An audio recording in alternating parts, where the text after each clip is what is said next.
नमस्ते आचार्य जी, मेरा नाम पीयूष है। आपके जीवन में आने से मेरे जीवन में बहुत बदलाव हुआ है और मैंने अभी रिसेंटली नालंदा यूनिवर्सिटी से हिंदू स्टडीज़ में मास्टर्स भी किया है। उसके पहले मैं सॉफ्टवेयर इंजीनियर भी था। तो बिहार को मैं थोड़ा ऑब्जर्व करता हूँ तो मैं देखता हूँ यहाँ पे हर कुछ का फाउंडेशन गलत है। जैसे जॉब कोई किसी को करना चाहिए तो क्रिएटिविटी के फाउंडेशन पे करना चाहिए, शादी लव के फाउंडेशन पे करना चाहिए, पॉलिटिक्स इनलाइटेंड चॉइस के फाउंडेशन पे करना चाहिए। बट मैं देखता हूँ कि सब कुछ ही उल्टा है, क्योंकि आम जनमानस का चेतना बहुत ही गिरा हुआ है, बहुत ही निचले स्तर का है। जैसे जितने भी पॉलिटिकल लीडर्स हैं, या आचार्य जी आप इंडिया के one of the best spiritual leader हैं, सभी लोग ये बोलते हैं कि यूथ क्रांति कर सकती है, यूथ को आगे आना चाहिए, ये आना चाहिए। और चूंकि आप भी ये बात बोलते हो और मैं भी ये मानता हूँ कि दुनिया बल पे चलती है, सत्य पर्सनल लाइफ में सत्य पे चल सकती है बट दुनिया बल पे चलती है। तो इनविजिबल एक्टर्स बहुत ही स्ट्रांग है। लाइक बिहार में कोचिंग इंडस्ट्री बहुत स्ट्रांग है, सभी लोग सरकारी नौकरी की तैयारी करते हैं। तो अधिकतर लोग तैयारी करते नहीं, उनको करवाया जाता है, क्योंकि जो कोचिंग इंडस्ट्री है वो लाख हजारों करोड़ की इंडस्ट्री है। वो डेली, आचार्य जी अगर आप पटना का न्यूज़पेपर देखो तो हर न्यूज़पेपर के फ्रंट पेज में सिर्फ कोचिंग इंडस्ट्री का ऐड आता है, सिर्फ कोचिंग इंडस्ट्री का। वैसे ही पॉलिटिक्स में इनविजिबल एक्टर्स हैं, शादी के इंडस्ट्री में भी जो पूरा मैरिज इंडस्ट्री है वो बहुत ही स्ट्रांग है। यहाँ पे मतलब किसी को खाने के पैसे नहीं होंगे लेकिन वो शादी पे करोड़ों खर्च कर देंगे। तो जो मेजर डिसीजन होते हैं वो बहुत यूथफुल ईयर्स में होते हैं, लाइक कि कब पढ़ाई करनी है, कौन सा वर्क करना है, किससे शादी करनी है, वो बहुत यंग एज में होता है। और ये जो इनविजिबल एक्टर्स हैं ये पूरी तरीके से बाजी को पलट देते हैं, कितने भी कोई सतर्क रहे। मैं अपने आईआईटी के दोस्तों को जानता हूं जो कि जब इलेक्शन आते हैं तो वो सामाजिक दबाव में वो कास्ट बेसिस पे ही वोट करते हैं। लोग ये इनविजिबल एक्टर्स को कैसे पहचाने जब उनको बिल्कुल उस समय डिसीजन लेना होता है, क्योंकि यूथ को हम लोग बोलते हैं कि वो कर सकते हैं, सब कुछ क्रांति कर सकते हैं, बट उनको कभी भी फ्रीडम नहीं मिलता है। ये इंडिविजुअल लेवल पे हो सकता है बट मास लेवल पे बहुत ही ज्यादा मैं देखता हूं यहाँ पे आचार्य जी की प्रेशर रहता है। तो एक आम जनमानस की सामूहिक चेतना कैसे बढ़े, और दूसरा मैं आपसे ये जानना चाहता हूं कि ये जो इनविजिबल एक्टर्स हैं इनको पहचान के पावरलेस इनको कैसे करें, इनको पावर देना बंद कैसे करें, ये मैं आपके थ्रू जानना चाहता हूं। इनको पावर मिला कहां से है? इन्हें पावर दिया किसने है? ठीक है, और जो पावर है वो कलेक्टिव पावर है, सामूहिक पावर है, सामूहिक पावर है। ये इतने लोग मान लो यहां बैठे हैं, ये मान लो समूचा बिहार है, ठीक है, ये इतने सब जहां बैठे हैं सब समूचा बिहार हो गया। ये तुम्हें बात आ गई समझ में? तुम्हें आ गई समझ में ना? तो तुम क्या करोगे? ये सब मिल करके एक व्यवस्था चला रहे हैं और तुम्हें दिखाई दे रहा है कि वो व्यवस्था अज्ञान पर, दमन पर, शोषण पर आधारित है। तो अब तुम्हें क्या करना है?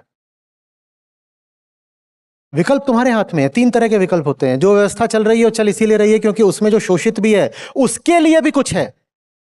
जो शोषित है अगर उसके लिए बिल्कुल कुछ ना हो तो जो शोषित होता है वो क्रांति कर देता है। आप एक गधे को भी हाँक रहे हो तो कुछ ना कुछ तो खिलाना पड़ता है उसको। जिसको आप कुछ भी नहीं दोगे बिल्कुल, वो फिर विद्रोह कर देगा। तो एक तो ये है कि कुछ ना कुछ तो मुझे भी मिल जाएगा इस व्यवस्था में साझेदार होकर के। तो जैसे इतने सारे लोग ये पूरा ऑडिटोरियम भर के इस व्यवस्था में शामिल हैं, मैं भी हो जाता हूं। ये सब क्या मर रहे हैं? नहीं मर रहे ना, तो मैं भी नहीं मरूंगा। ये सब भी मजे में जी रहे हैं। दूसरी बात, ये फिर एक समाज है, वो समाज में शामिल होने से जो सुरक्षा मिलती है मैं उसका भी सुख भोगूंगा। बाहर ही नहीं कहलाऊंगा, बहिष्कृत नहीं हो जाऊंगा, एक ढांचे, एक भीड़ में सम्मिलित रहूंगा। तो ये एक विकल्प होता है तुम्हारे सामने, ये सबसे निचला विकल्प है। उससे ऊपर का विकल्प होता है, नहीं कोई बात दिख गई है तो अब अनदेखा नहीं कर पाऊंगा, इस भीड़ में मैं शामिल तो नहीं रह सकता। ये जो है जैसे जी रहे हैं नहीं जी पाऊंगा, दम घुट जाएगा। तो फिर क्या करा? वो जो दरवाजा है वो जाता है बेंगलोर की तरफ और ये जाता है यूएस की तरफ। उधर जाने के लिए एक जॉब ले ली या इधर जाने के लिए वीजा ले लिया और कहा इन लोगों के साथ तो अब नहीं जी सकता, मैं अपना प्रांत छोड़ के चला जाऊंगा, पलायन कर जाऊंगा, निकलूंगा यहां से। ये सबसे नीचे वाले विकल्प से बेहतर विकल्प है, क्योंकि कम से कम तुमने दास्ता स्वीकार नहीं करी। तुमने निजी तौर पर तो विद्रोह करा, तुमने कहा जैसे ये लोग जी रहे हैं ऐसे तो नहीं जी सकता, मैं जा रहा हूं यहां से। बीच में लगा भी कि यहां जो थे बचे पीछे उनमें मेरे दोस्त हैं, यार हैं, बचपन के बंधु हैं, रिश्तेदार हैं, मेरी जमात के लोग हैं। फिर तुमने कहा होंगे, इतना भी नहीं प्यार है कि इनकी खातिर यहां पड़ा रहूं, मैं चला। और फिर एक विकल्प और होता है, न दैन्यम न पलायनम। न इनके जैसा बनूंगा न भागूंगा, यहीं रहूंगा लठ गाड़ के, खुद भी खरी जिंदगी जीऊंगा और इनके कान में भी शंख फूकूंगा, बदले में जो होता हो सो हो। अब तुम्हें चुनना है कि तुम्हें कौन सा विकल्प चाहिए, ये तुम जानो। विकल्प तीनों उपलब्ध है और तीनों में ही कुछ ना कुछ सुख सुविधा बिल्कुल है। सबसे जो नीचे वाला विकल्प है उसमें क्या मिलती है? बिलोंगिंगनेस, सुरक्षा, सिक्योरिटी। जो सब कर रहे हैं वही मैं कर रहा हूं। इनकी नजरों में मैं सिर्फ सम्मिलित ही नहीं रहूंगा, सम्माननीय रहूंगा। कोई मुझे आकर नहीं कहेगा कि ये देखो ये आ गए हैं क्रांतिवीर बिगुल फूकने के लिए, अलग ही रास्ता इनका चलता है, पागल आदमी। बिल्कुल गंदे पानी में जाकर के बूंद की तरह घुल जाऊंगा। मेरी अपनी कोई निजी अलग हस्ती ही नहीं बचेगी। जैसे चारों तरफ गंदगी है वैसे ही वो सारी गंदगी मैं अपने भीतर भी सोख लूंगा, ताकि मैं कम से कम सबकी तरह तो बन जाऊं। सुख यहां भी है, खतरे से बचने में सुख होता है ना कुछ, तो वो सुख है, इस तल पर सुख है। खतरा तो बचा, खतरा टला, सुख मिला, थोड़ा राहत मिली। जो मध्यम तल है उसमें भी खूब सुख है। कौन बिहार में सड़े? हम चले, कहीं चले, बैंगलोर, हैदराबाद, यूरोप, अमेरिका, कहीं भी चले जाएंगे। कौन यहां सड़े? निकलो निकलो, जो जितनी जल्दी निकल सकता है बाहर निकलो, वो भी ठीक है। जिन जगहों पर जाओगे वहां बेहतर माहौल है, बेहतर लोग हैं, बेहतर धन धान्य है, बेहतर व्यवस्थाएं हैं, शायद बेहतर रिश्ते भी बना पाओगे। बढ़िया है, ठीक है, वहां भी सुख है। और फिर जो आखिरी विकल्प है उसमें भी सुख है।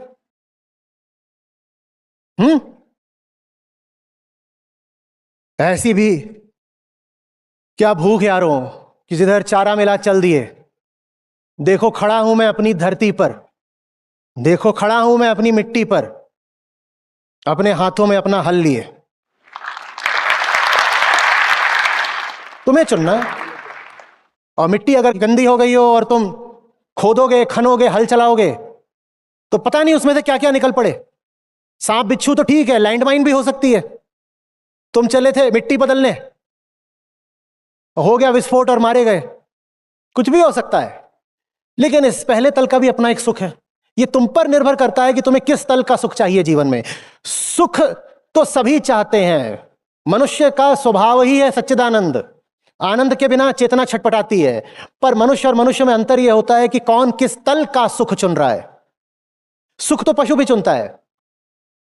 अंग्रेजी भाषा में इसीलिए 3 अलग अलग शब्द हैं, प्लेजर, हैप्पीनेस और जॉय। 3 अलग तल हैं सुख के। चुन लो जो चुनना है तुम्हें। हाँ आचार्य जी, इस पे थोड़ा मैं एक थोड़ा काउंटर क्वेश्चन पूछना चाहूँगा। आपने बोला कि हमारे पास चॉइस होता है, वो बिल्कुल सही है, बट वो चॉइस होता है जब मैं अवेयर रहूँ, मैं कॉन्शियस रहूँ।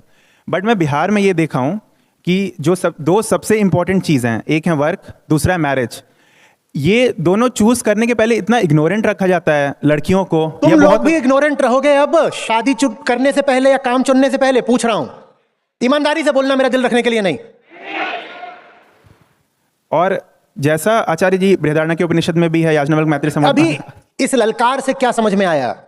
हाँ आचार्य जी, समझ में आया कि अभी लोग स्वीकार कर रहे हैं, चेंज करेंगे, बट कर सकते हैं, पॉसिबल है। हाँ। तो आचार्य जी, मतलब वो मैं समझ रहा हूँ पॉसिबल है, बट यहाँ होता क्या है कि बहुत बार मैं देखा हूँ कि 21-22 साल की लड़कियां, उनको फैमिली जानबूझ के, जैसे याज्ञवल्क्य मैत्री संवाद में ही बोलते हैं कि other is loved for one's own सेक। तो जब फैमिली वाले ही उनको इग्नोरेंट रखें, और वो इग्नोरेंस में रख के, चूंकि उनका 21-22 साल के यहाँ कितने बैठे हैं उस आयु वर्ग के? हाथ खड़ा करो। गीता समागम में आने से पहले बड़े ज्ञानी थे, पूछ रहा हूं। और आने का फैसला क्या दबाव में लिया? रखा होगा दुनिया ने इग्नोरेंट। जागृत होना अपना चुनाव होता है ना। तुमने वो चुनाव करा ना, तो करा जा सकता है वो चुनाव। और आचार्य जी, आपके इंस्पिरेशन से अभी मैं गांधी रिसर्च फाउंडेशन में एज अ कंसल्टेंट भी काम कर रहा हूँ, और मैं स्कूल लेवल पे लाइफ एजुकेशन को इंट्रोड्यूस करने का भी कोशिश कर रहा हूँ, और उनके जो एजुकेशनल आउटकम्स हैं उनको भी बेटर करने की कोशिश कर रहा हूँ कि टियर 2 सिटीज़ में जो एजुकेशनल आउटकम्स हैं वो उतने अच्छे नहीं हैं। और कोई चारा भी नहीं है।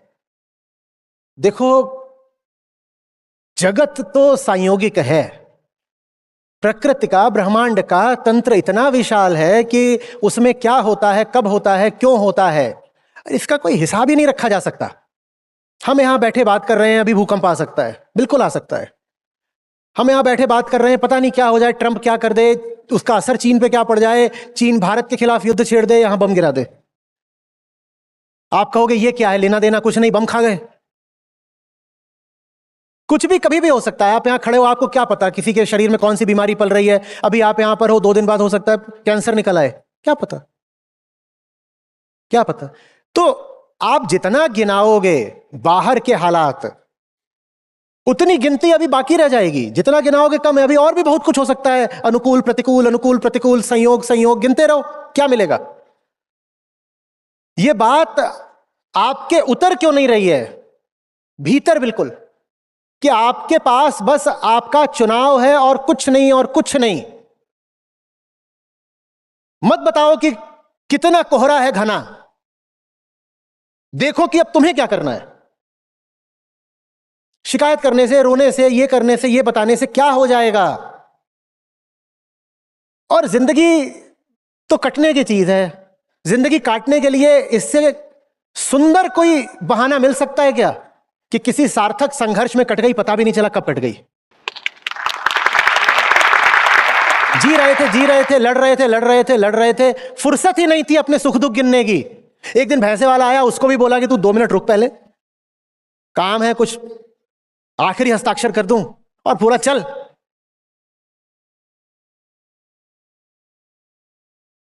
और किस लिए परेशान हो, इसीलिए तो कि जिंदगी में दुख ना रहे, इसीलिए परेशान हो ना।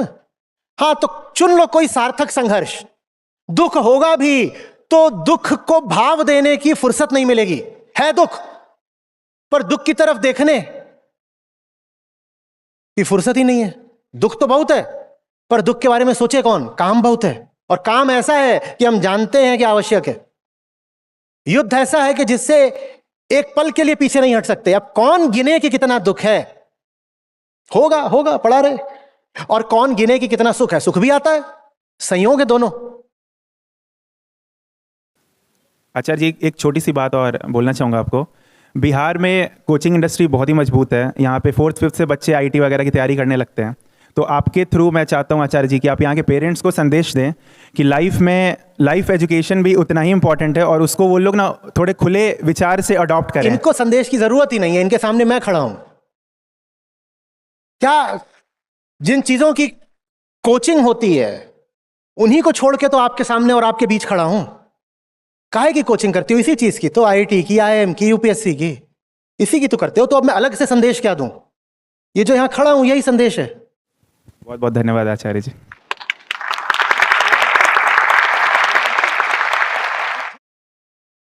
क्या अभी तो 10 ही बजा है, इसको तो इनको दो। मुझे पता होता है कि सत्र तब मेरे लिए आनंदपूर्ण रहा है और आपके लिए भी मूल्यवर्धक रहा है जब मुझे कोई और आकर बताए कि 3.5 घंटे बीत गए। मुझे फुर्सत ही ना हो घड़ी गिनने की भी।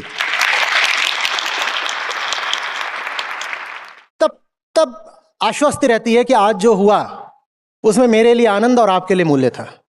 हाँ, पता ही नहीं चला क्या बोला, क्या सुना गया, क्या कह दिया, क्या रह गया, कौन गिने।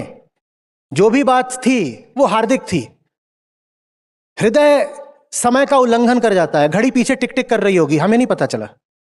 अगर 3 घंटे ऐसे गुजारे जा सकते हैं तो पूरी जिंदगी ऐसी क्यों नहीं गुजारी जा सकती।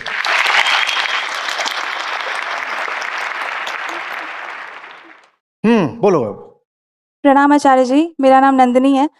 मेरा सवाल ये था, हम सब जो बिहार के यूथ हैं, लगभग जो यहाँ पे गवर्नमेंट एग्ज़ाम की तैयारी कर रहे हैं, उन जो लोग यहाँ पे बहुत टाइम से, ये हब भी है गांधी मैदान के आसपास का सारा एरिया, मैक्सिमम लोग यहाँ पे स्टूडेंट होंगे। सर, सब लोग यहाँ पे मैक्सिमम गवर्नमेंट एग्ज़ाम का तैयारी कर रहे हैं, और हम लोग के पास और कोई ऑप्शन इसलिए भी नहीं है क्योंकि इस समय हम लोग जब अपने 20s 30s में मतलब तैयारी कर रहे थे उस समय इतना एजुकेशन सिस्टम इतना अपडेटेड नहीं था जितना अभी ऑप्शंस हैं। हमारे जो 11th-12th के बच्चे लोग हैं उन लोग के पास अभी ऑप्शन है, बट जब हम लोग तैयारी कर रहे थे और पढ़ रहे थे अंडर ग्रेजुएट्स लोग, तो उतना ऑप्शन नहीं था सर। तो हम लोग के पास कोई ऑप्शन नहीं बचता है सिवाय गवर्नमेंट एग्जाम की तैयारी करने के लिए कि हम लोग आगे का फ्यूचर क्या होगा। हमारे पेरेंट्स के भी मन में वही है, चाहे लड़की हो चाहे लड़का, गवर्नमेंट एग्जाम की तैयारी करो। बिहार यूपी में रिलेटिवली ये ज़्यादा है और इसके चक्कर में यहाँ के यूथ सर बहुत टाइम अपना वेस्ट कर चुके हैं और हमारे पास कोई ऑप्शंस भी नहीं है। कोई BPS ऑप्शंस नहीं है, बड़ी मजबूरी है सर हम लोग के पास कोई टेक्निकल डिग्री नहीं रही, जिस कारण से अभी अगर यदि कोई नया स्टार्ट करें कुछ नया कोर्स करने का, तो सर इतना सपोर्ट भी नहीं मिलता है घर से कि आप कुछ इतना पैसा लगा के कोई टेक्निकल आप डिग्री कैसी बातें कर रहे हो? आपको क्या ईमानदारी से ये नहीं पूछना चाहिए कि कहीं ऐसा तो नहीं कि दूसरे विकल्प हैं, पर हमारे दिमाग में कुछ ऐसा बैठा है जो उन दूसरे विकल्पों को स्वीकार नहीं करना चाहता? मैं पूछ रहा हूँ, मुझे नहीं मालूम, मैं तो पूछ रहा हूँ। बेशक है सर ये, लेकिन है माइंडसेट की गवर्नमेंट एग्जाम के तो लिए ये ही बोलो ना कि माइंडसेट है, ये मत बोलो मजबूरी है। माइंडसेट है माने फिर तो चुनाव है अपना, आप कुछ भी चुन सकते हो, उसमें कोई क्या करेगा? सर यहाँ पे है ये चीज, ज्यादा लोग BPSC UPSC तो की हम तरफ उसकी बात करेंगे ना कि ज्यादा लोग यूपीएससी क्यों कर रहे हैं, वो है प्रश्न ना। यही प्रश्न है हाँ, सर। कि वहां ऐसा क्या मिलता है जो बाकी विकल्पों को ठुकरा के सरकारी परीक्षा के लिए 10-10 साल भी लगाने को तैयार है? क्या मिलता होगा ऐसा?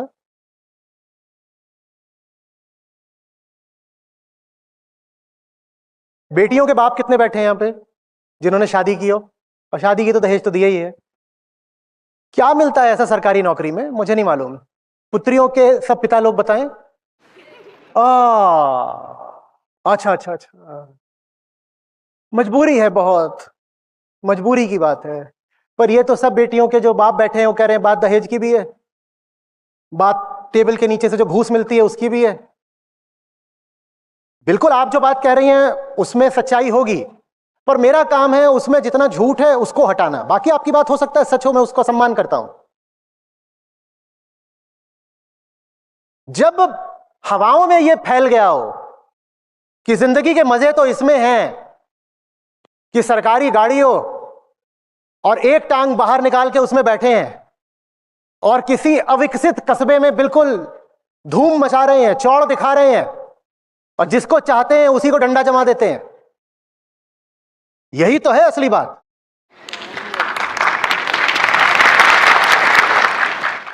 मैं आज जहां रुका हुआ हूं उसके पास में ही मॉल है एक, तो पैदल ही गया अपना देखने के लिए कि हमारे बिहार की हालत क्या है। अच्छा लगा, वहां पे मुझे लोग दिखाई दिए जो कैफे में बैठे हुए लैपटॉप पे काम कर रहे हैं। मैं किताबों की दुकान में गया, वहां पर मैंने कुछ देर बात भी करी लोगों से। अच्छा लगा कि लोग किताबें पढ़ने के लिए उत्सुक हैं। यद्यपि उसी के सामने, जैसे कहा कि उसी के सामने मैं बहुत सारी अशिक्षा गरीबी भी देख रहा था, वो अच्छा नहीं लग रहा था। तो वहां मॉल से मैं पैदल ही वापस लौट रहा था, ऐसे ही साधारण कपड़े पे पैदल ही। पहले निकली एक लैंड क्रूजर होटल के अंदर, उसके बाद निकली फॉर्च्यूनर, उसके बाद निकली इनोवा। और मतलब इन्होंने मुझे मार नहीं दिया, ये बड़ी बात है। कोई नेताजी थे, आगे आगे चल रही थी लैंड क्रूजर, उसके पीछे फॉर्च्यूनर, उसके पीछे इनोवा, तीनों सफेद रंग की, और धंधना के जंग बिल्कुल ऐसे छूते हुए मुझे निकल रहे हैं। अब ये सब मेहनत की नौकरी, एंटरप्रेन्योरशिप या प्राइवेट में कहां मिलेगा, कहां मिलेगा? और यही संस्कार बन गए हो, यही जीवन का आदर्श बन गया हो कि ऐसे हो जाए बिल्कुल कि जलवा रहे हमारा, गाड़ी निकले बिल्कुल दंदनाती हुई, सायरन बजाती हुई, और सब आते जातों को ठोक दो, गिरा दो, धमका दो, कम से कम डर के रहे और ऐसे करें, अरे अरे अरे अरे बड़े बाबू हैं, सरकारी आदमी है या नेता हैं। अगर यही उच्चतम आदर्श बन गया हो किसी स्थान का, तो वो जगह प्रगति कैसे करेगी, कैसे करेगी बोलो? उसके बाद नेताजी और उनका जो पूरा काफिला है, अब होटल में एक घुसने का द्वार है जहां मेटल डिटेक्टर है, ठीक है ना, जहां पर आपकी फ्रिस्किंग भी होती है। बुरा लग रहा है वो, कह रहा है मेरे प्रांत की बदनामी ना करो। एक मेटल डिटेक्टर है, वहां फ्रिस्किंग भी होती है, और दूसरा एग्जिट गेट है। एग्जिट गेट बड़ा सा है, एंट्री पतला सा है, ताकि उसमें से एक एक करके आप घुसे और आपकी पूरी जांच हो, उसके बाद ही आप अंदर आएंगे। नेताजी या जो भी थे, वो मैं नहीं जानता कौन थे, ऐसे कोई स्थानीय व्यक्ति थे, कोई बहुत बड़े भी, ऐसा कुछ नहीं, वो एग्जिट गेट से अंदर घुस रहे हैं पूरा अपना काफिला लेकर के। और काफिले में शायद कुछ सरकारी लोग भी थे। कहीं ऐसा तो नहीं कि सरकारी नौकरी के आकर्षणों में एक आकर्षण ये भी है? मुझे नहीं मालूम, मैं पूछ रहा हूं, मैं तो बस पूछ रहा हूं।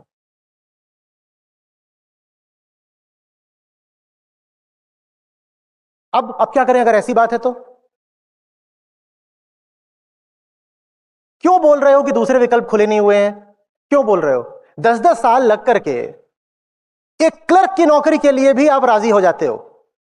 एमबीए ही कर लो यार, उसमें कोई नहीं कहेगा कि तुमने बीए बीकॉम करा है तो तुम एमबीए के लिए क्वालिफाइड नहीं हो, बिल्कुल दे सकते हो। कौन रोक रहा है तुमको?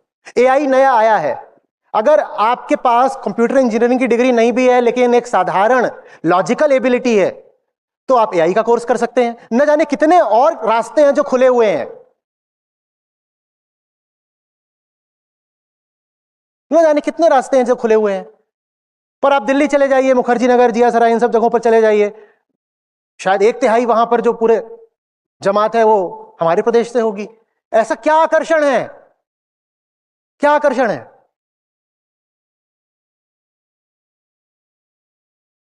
सरकार आज के समय में जेनरेटिव नहीं होती है, डिस्ट्रीब्यूटिव होती है।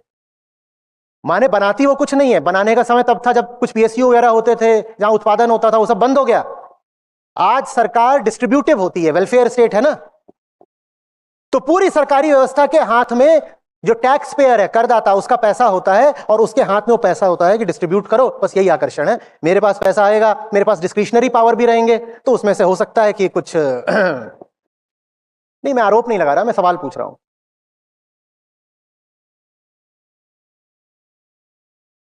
सर और एक और बात था, पहले जैसे ये बात समझ में आई क्या? आई सर क्या? इस चीज से सर कैसे इस लोग का सोच बदलेगा कि मतलब कैसे इस चीज को बदला जाए कि सरकारी नौकरी सब कुछ नहीं है? इतनी आसानी से मिल कहां रही है सरकारी नौकरी? देखो ना कि आरओआई क्या है, देखो कि उससे कम मेहनत में कहीं बेहतर विकल्प मौजूद हैं।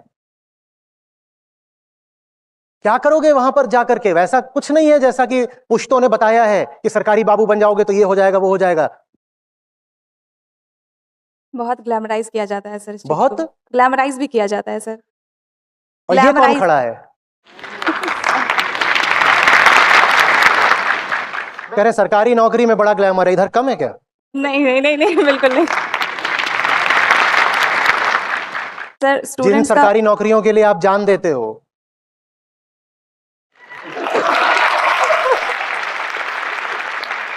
लड़कों की शादी नहीं होती सर, क्या नहीं होती? लड़कों की शादी नहीं हो पाती सर। ऐसी लड़कियों से बच जाओ, वही बेहतर है। जो सरकारी नौकरी देख के शादी करती हो, ऐसी से बच गए तो बला टली। क्योंकि अगर किसी दिन सस्पेंड हो जाते तो उसने तुमसे थोड़ी नौकरी से शादी करी थी, नौकरी गई तो छोकरी भी गई फिर। और इतना ही नहीं है, जब उसे सरकारी नौकरी वाला चाहिए तो तुमसे भला तो तुम्हारा बॉस हुआ ना। बॉस खतरनाक होते हैं।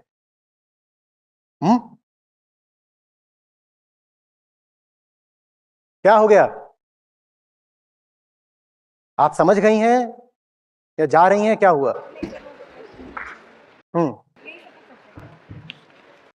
तुम्हारे लिए बोलने के लिए मैं खड़ा हूं। तुम्हारा प्रतिनिधि मौजूद है, महिलाओं को बोलने दो। हाँ सर, ये था कि सर जो लोग तैयारी कर रहे हैं उनमें से बहुत सारे मिडिल क्लास फैमिली से बिलोंग करते हैं। उन लोग का एजुकेशन इतना नहीं हुआ कि एटलीस्ट वो इंग्लिश बहुत properly as a subject prepare हो रहा हो उनका। सर उनके लिए नया स्किल सीखना इंग्लिश उतनी भी जरूरी नहीं है जितना हमारे मन में बैठ गई है, नहीं है। और जितनी जरूरी है उतनी टूटी फूटी आती है। ज्यादातर नौकरियों में, प्राइवेट में भी, जो असली काम होता है वो क्षेत्रीय भाषा में ही होता है। हाँ, ईमेल वगैरह अंग्रेजी में लिख दी गई, वो अलग बात है। लेकिन ऐसा नहीं है कि आप जाकर अपने बॉस से या कलीग से या क्लाइंट से अनिवार्यता अंग्रेजी में ही बात करोगे, ऐसा नहीं होता है, कहीं नहीं होता है। आपको मानसिक तौर पर और विकल्पों को खोजने की जरूरत है। समस्या यह नहीं है कि विकल्प मौजूद नहीं है, विकल्प हैं और बेहतर विकल्प है। ठीक है, अपने आप को बांध के मत रखिए। और मुझे सरकारी नौकरी से कोई आपत्ति नहीं है, लेकिन उससे जो आपको आसक्ति है वो गड़बड़ बात है। अरे ठीक है, कुछ अगर हो रहा है, आसानी से मिल रहा है और आपको दिख रहा है कि काम भी अच्छा है और जच भी रहा है तो करिए। पर उसके लिए आप 5 साल 10 साल लगा रही हैं और कह रही हैं मैं मजबूर हूं, कुछ और नहीं कर सकती, ये बात ठीक नहीं है। ठीक है, थैंक यू सर।